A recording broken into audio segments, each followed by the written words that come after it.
Hi, I'm Will King, and I'm with the journalism class. And today I'm reporting on the TCAP and EOC testing. Hi, I'm Will, and I'm here with. Miss Pickle. And what is the most difficult part of being the testing coordinator for the building?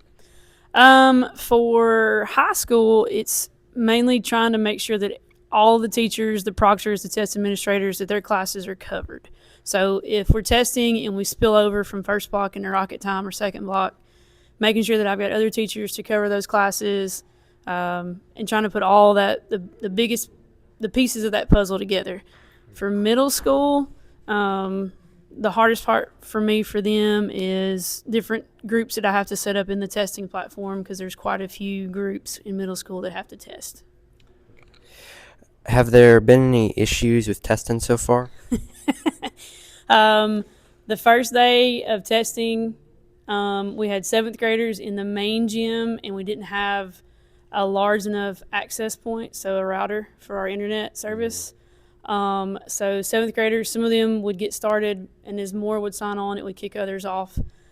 So we had to stop their testing, get eighth grade finished in the aux gym, and then after lunch we tested seventh grade in the aux gym. But since that day, our technology guy Wendell installed another AP up there in the gym, so it's been running smoothly from then on.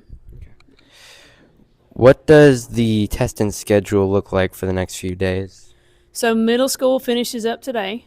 We have high school EOC starting tomorrow with U.S. history. We have biology on Monday. And then Tuesday and Wednesday of next week is ELA for high school, English 1 and 2, be part 2, and then part 3 on Wednesday. And then on Thursday and Friday of next week would be Algebra 1, Algebra 2, and Geometry. All right. Hi, I'm here with. Patrick Groves. Okay, and how did you prepare for your TCAP tests? I don't know, I just got ready for the day, just prepared. Just go into class, eat food, and get ready for the day. Did you use any test-taking strategies? If so, what were they? No, sir, did not. Just getting ready. Just did it. Using my notebook paper and all that. Yes, sir. All right, thank you. I'm here with. Liam Sanders.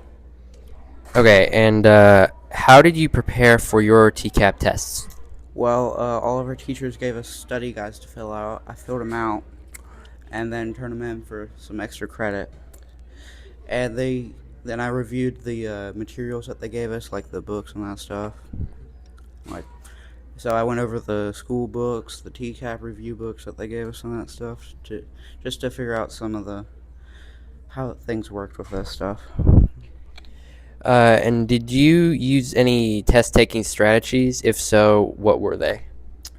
So for ELA, I read the questions first, then went in the passage and looked for that items instead of just reading the passage and then having to go back and forth. That helped a lot. For math, I just wrote it down and showed my work. Hi, I'm Alex Whiteside, and we interviewed Ms. Tucker, the student council sponsor, about last week's egg hunt. The first question we asked her was, how did student council organize and get supplies for the egg hunt? She said student council had the holiday committee facilitate the Easter egg hunt we had this year. The supplies consisted of eggs used from the previous year, and candy was donated by Leo Club and student council members. The committee members met on a weekly basis to plan future events. The morning of, holiday committee members showed up to school at 6:40 to prepare and hide the eggs before students showed up to school. The second question we asked her was how many eggs were hidden throughout the school. She said a total of 936 eggs were hidden throughout the school, 47 rotten eggs, 5 golden eggs, and 884 regular eggs. The last question we asked her was what grade won the Easter egg hunt.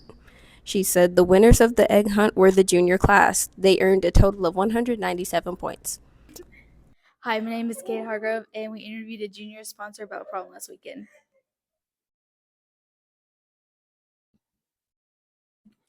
Who am I here with? My name is Mickey Smith, speech and theater and journalism teacher at Forrest School and junior sponsor. Okay. How did you decide the theme for prom? I didn't.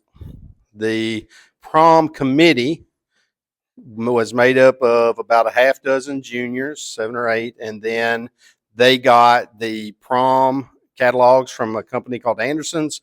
They went through, looked at what some of those options and packages were, and then they decided as a consensus that they wanted to go with the Lucky Knights Vegas Lights theme. Cool. What were the biggest challenges in organizing prom?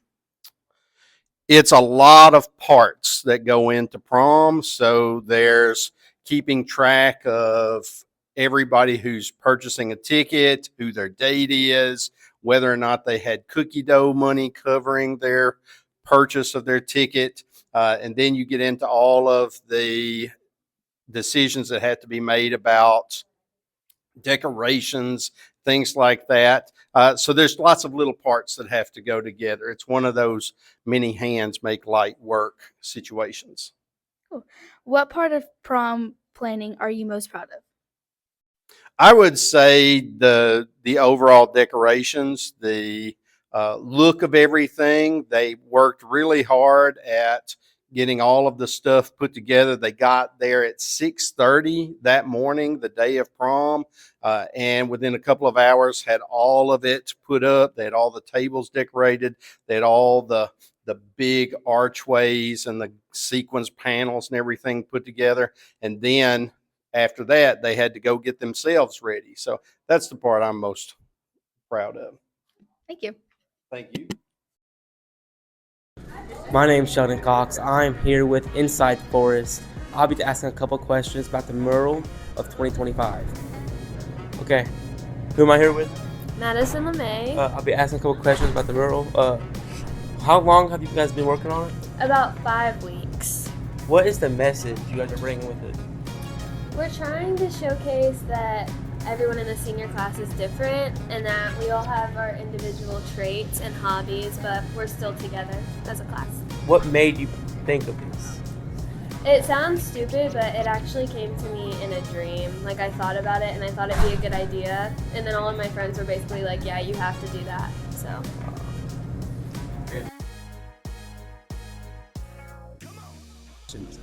What was your part in the mural? Well, my part is really more of advisory role. I get the kids started, and we kind of figure out as we go along. They do their parts by drawing the example, and we put it up on the wall. I advise them the best way to go about doing that. I help mix paint colors. I help with any technical issues that they might have. And really, that's it. It's their mural. It's not my mural. It's all the seniors. What was your process into it? Well, the senior mural starts with the seniors having an idea of what they want to do. We kind of walk around the hallways and look at what other classes have done. When 2 or 3 groups give me their drawn out sketch, I take it to Miss Piper and we decide which one goes on the wall. Then we draw it on the wall. Sometimes we project parts of it or all of it, depends. Sometimes we just hand draw it, which is what this one was done. And then I am in charge of organizing the students and getting things on the wall. We go by groups, so one group goes and draws, and then the next group goes and draws until that part's done. Then we paint, and hopefully we get it done before graduation. And then all the seniors sign it, so that's really the whole process.